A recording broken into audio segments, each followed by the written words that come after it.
Hey all, Glenn Kirshner here, former federal prosecutor, former Army JAG. I want to use what we have seen over the past 24 hours to just highlight how, we have a presidency in free fall and a government in crisis. And we have people in our country struggling and suffering and dying as a result. Let me use a few data points to try to highlight that. First of all, the president's comments yesterday. Like that, by injection inside or almost a cleaning that you're going to have to use medical doctors with. But it sounds interesting to me. Second, the press release put out today by the White House. And third, the president's comments today trying to walk back what he said yesterday.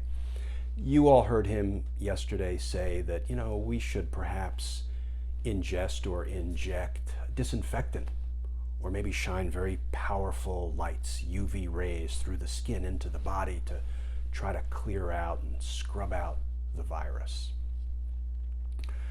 Now, we all knew how ludicrous that was. All right, you don't have to be a medical doctor, you don't have to play one on TV to realize how absurd those claims are. So what does the White House do with what the president said yesterday? They issue a press release today. The new White House secretary, whose name, I'm sorry, I don't even recall.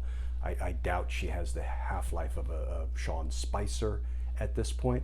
But she issues a press release that says, no.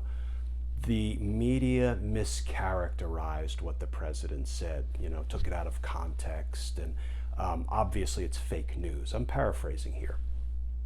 Who is it that issued a press release today about what the president said yesterday about injecting or ingesting disinfectant? Not the media.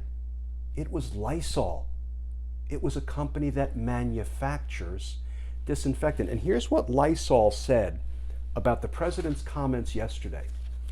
Lysol said, quote, "We must be clear that under no circumstances should our disinfectant products be administered into the human body through injection, ingestion, or any other route."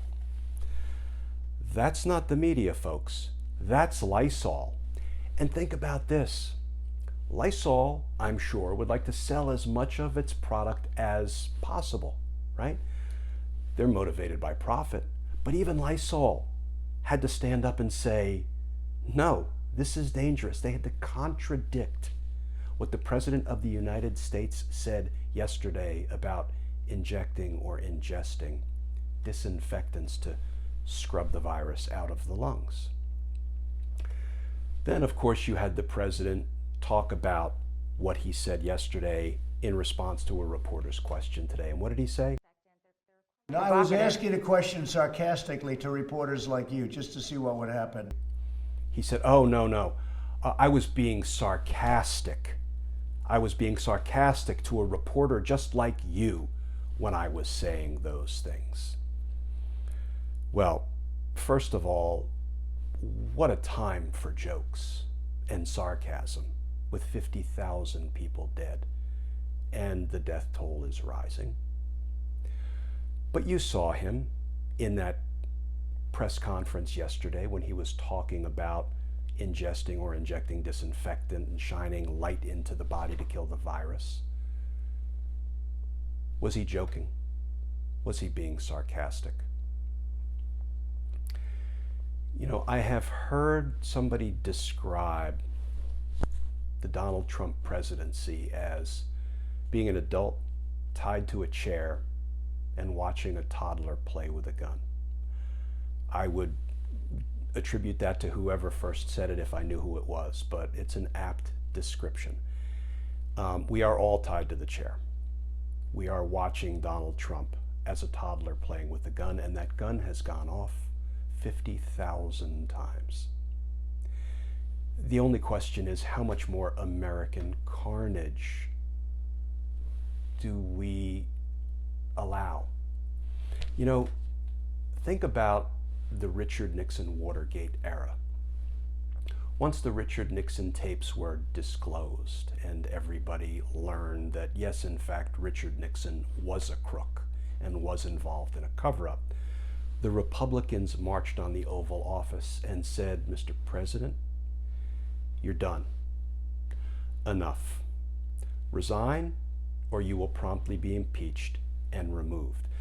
The Republicans have that same power today, right now, to march to the Oval Office and say, Mr. President, you're done.